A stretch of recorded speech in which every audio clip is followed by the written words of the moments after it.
बताइए। देखिए, मेरा नाम सिराज तालिब है और मैं वेलफेयर पार्टी ऑफ इंडिया का नेशनल सेक्रेटरी हूँ। तो अभी हाल ही में जो फ्रांस में जी। जो हादसा हुआ है, जो हमला हुआ है जिसमें सल्लल्लाहु अलैहि वसल्लम की कार्टून बनाकर एक शिक्षक उसकी वजह से शिक्षक की हत्या कर दी गई है। तो क्या किसी की जान लेना और उसको किसी धर्म से जोड़ लेना, क्या ये सही चीज़ है? देखिए, पूरी दुनिया के अंदर इस वक्त एक ऐसी ताकत है जो सिर्फ़ ये चाहती है कि लोगों के जज़्बात भड़का कर, उनके जज़्बात को मजरूह करके, उनको मतलब बहुत ज़्यादा दुःख पहुँचाकर राजनीति की जाए। ट्रंप के हुकूमत में आने से पहले भी आपने देखा होगा और मुसलसल हिंदुस्तान में भी जिस तरह से चल रहा है, वही एक कोशिश फ्रांस के अंदर भी हुई है। और वो लोग जानते हैं कि मुसलमान सब कुछ बर्दाश्त कर लेगा, मतलब खुद मारा जाए, लूटे, बर्बाद हो, तबाह हो, लेकिन नबी की शान में वो गुस्ताखी नहीं बर्दाश्त करता है।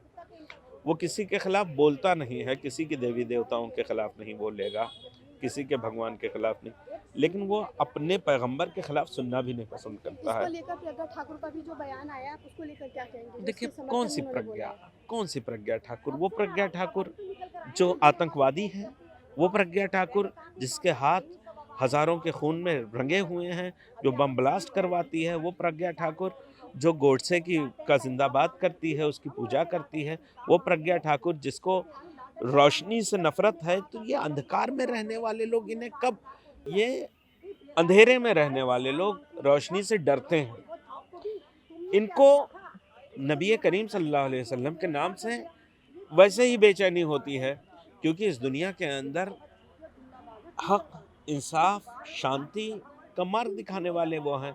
तो जाहिर है कि उनको इससे दिक्कत है। प्रज्ञा ठाकुर तो उनके खिलाफ बोलेगी ही। लेकिन अफसोस की बात ये होती है कि हमारे यहाँ एक नौटंकीबाज प्रधानमंत्री जी हैं, वो भी ऐसे बयानात पे उसका साथ देते हैं। और कभी वक्त आता है तो बड़े बड़े सेमिनार करते हैं उनके नाम पर। जाहिर है कि ये पूरी तरीके से चुनाव अपना सेट कर रहे हैं। बिहार में चुनाव हो रहा है और बिहार में उनका पैर जो है, पंजे उखड़ चुके हैं और अब वो जम नहीं रहे हैं। तो इसलिए ये जो माहौल है उसको बदल कर वो चाह रहे हैं हिंदू मुस्लिम कर कर वोटों का ध्रुवीकरण कर लिया जाए। अभी हाल ही में बिहार में जो हत्याएं हुई है, वो हम्म, फिर क्या है, उसको लेकर जी। आपका क्या बयान है, क्या ख्याल है? देखिए, जहाँ भी अराजकता होगी, जहाँ भी लाक़ानूनियत होगी, जहाँ कानून का बोलबाला नहीं होगा, वहाँ ऐसी चीज़ें होंगी। अभी कभी सिखों को टारगेट किया जाता है, कभी दलितों को टारगेट, कभी मुसलमानों को टारगेट किया जाता है। एक शेर नवाज़ देवबंदी है कि कहा है कि लगेगी आग तो आएँगे घर के इज़्ज़त में। सॉरी, ये उनका है, अरे राहत इंदौरी का, कि लगेगी आग तो आएँगे घर के इज़्ज़त में। यहाँ पे सिर्फ़ हमारा मकान थोड़ी है। या नवाज़ देवबंदी ने यूँ कहा है कि जलते घर को देखने वालों, फूस का छप्पर आपका है। आग के पीछे तेज़ हवा है, आगे मुकद्दर आपका है। उसके कत्ल पर मैं भी चुप था, मेरा नंबर अब आया। मेरे कत्ल पे आप भी चुप हो, अगला नंबर आपका है।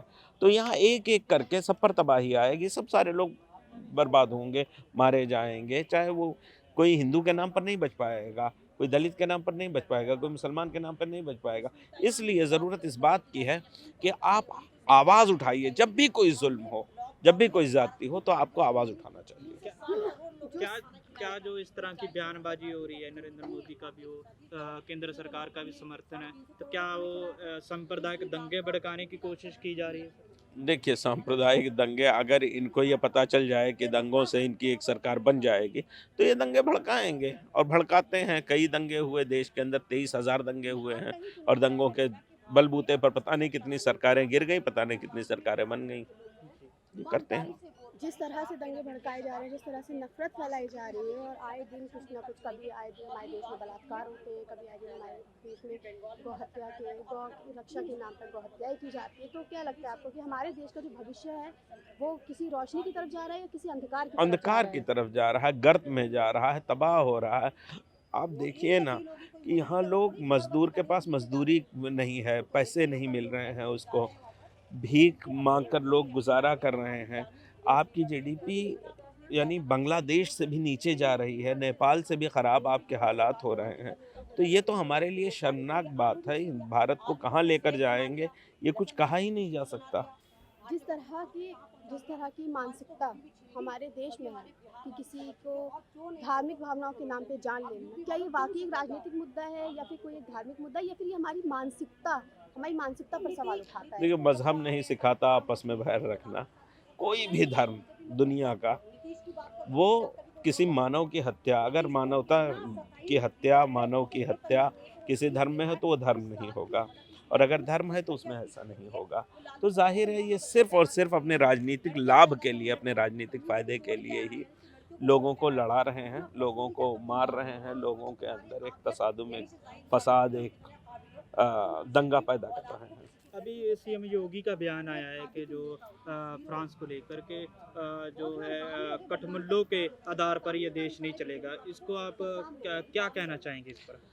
सीएम योगी जी खुद खैरात खाने वाले, एक मठ पे चढ़ावा खाने वाले आदमी हैं। अगर उनको वहाँ चढ़ावा ना मिलता तो शायद ये भूखे मर जाते अब तक।